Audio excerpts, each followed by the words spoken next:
All righty. So now we move on to Texas and Vanderbilt and whether they've got a case to make to for the playoffs. Now, after seconds after the victory by the Texas Longhorns, you saw Sarkisian just lobbying for Texas. Like, it's not fair we're left out. It's not fair we're left out.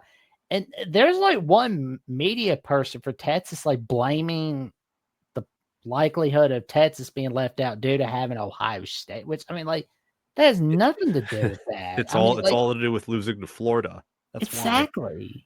It's insane. Good grief. A 4-8 Florida team. You didn't lose to Tim Tebow, Urban Meyer, and Steve Spurrier, Danny Warfel all in one. Good grief. Right? I get it. You have great wins over Vandy. You have a great win over Oklahoma. You've got a great win over Texas A&M. You really stepped it up, but you shouldn't have lost to Florida in the first place. It's just bad right there. Now, what would Texas need to happen in order to make playoffs? Because it's looking like it's not likely to happen, which it doesn't seem very likely. But BYU is playing on Saturday in the Big 12 title game.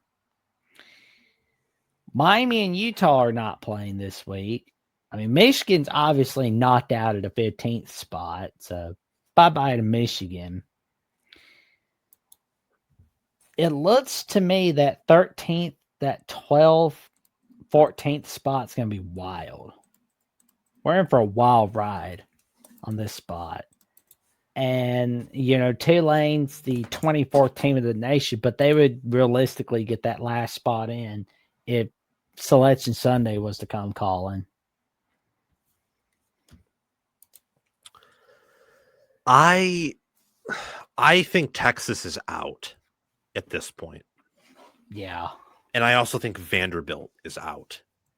I think, so Indiana, Ohio State, Oregon, they're in. And those are the only Big Ten teams that will be in. And all of them will get home playoff games or buys or some combination. In the Big 12, I think Texas Tech is in no matter what, barring something crazy happening.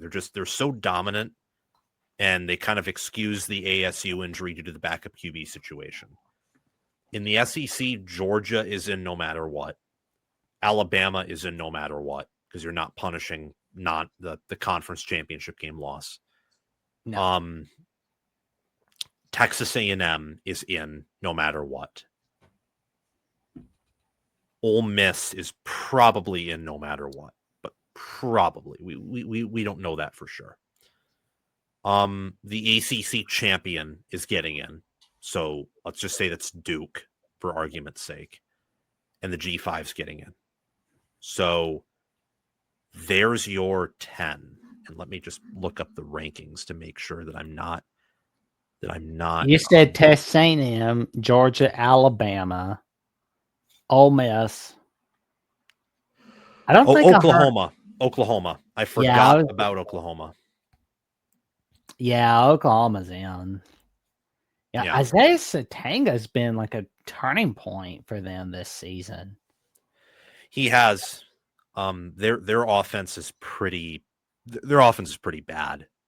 But that final spot will come down to BYU, Miami, and Notre Dame is what that final spot comes down to. Ooh. It will be those three teams. Maybe depending on if Ole Miss's roster completely falls off the face of the earth, you put Ole Miss there too.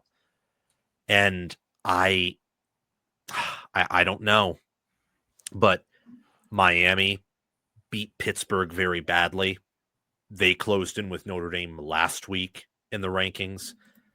I'm kind of getting the feeling that they might put Miami in ahead of Notre Dame. Getting that head to head, and I know there's other factors besides head to head, but still though it's it's going to be quite a lobbying session about Miami and Notre Dame. It's quite a session. And the fact is, like Vanderbilt, they're just kind of going, well, what about us? And Daryl Givens, 3786, is giving an anchors down. Well, we give an anchors down, a roll. Well, I give a roll tide and an anchors down right here on SEC at the Voice College Football. But everybody's welcome to come on in on SEC at the Voice College Football, bringing that magic. But yeah, Vanderbilt, man, like they don't really their wins. Like I'm going ahead and looking at them. Like South Carolina got worse. LSU got worse. Missouri got worse. Tennessee, Auburn, Kentucky. I mean, they don't really have that many quality wins, unfortunately. And I feel like that's the downfall for them. Yeah. Yeah. Vanderbilt's a good story, but in the same way that Indiana last year, if they go 10-2, they don't get in with that schedule and also with their reputation.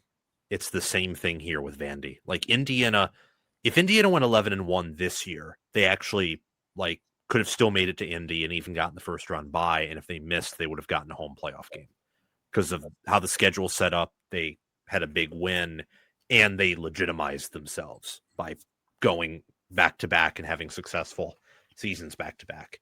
This is Vandy's first good team in eons from a win-loss power ratings angle. So that combined with a schedule that doesn't give them any key wins means that it's going to be very hard. I mean, at this point, I think they needed like Miami to lose to Pitt, or they needed Notre Dame to get upset, or Alabama to lose to Auburn. Oh, yeah. They needed stuff to go their way. Same with Texas. And nothing just went their way. Like all the favorites for for how chaotic this season has been in the past 2 weeks, your favorites overwhelmingly won. And now you're not even going to have a 9-3 team in the playoffs, which is actually something preseason that I predicted that you wouldn't see a 3-loss team in unless it was a conference title game participant because of how the schedules work. And also because while talent is closer now than it's ever been, the hard schedules can often beat down on these teams if they're not at the top. And if a team is at the top to begin with, a tough schedule is rarely going to incur more than 2 losses on them because they still have a huge talent edge. Well, Daryl Givens is asking us to compare Notre Dame's and Vandy's schedule one by one. Well, let's go ahead and do that. We'll go ahead and do that, and then let's see. Yeah, 2 losses to Miami and Texas A&M. You win against Purdue. I mean, Purdue's terrible. Arkansas, terrible. Boise State, I think they're in the Mount West title game. Let me check. And yeah, they're playing Cousin Eddie and the UNLV Rebels. And they had a good win against USC. I mean, USC's their best win. Pitt's their second best win. And you can't brag about Stanford, Syracuse. Navy's looking better than Pitt. But that loss for week 1 is going to haunt Notre Dame. That's going to haunt them. And we'll go ahead and get out Vandy.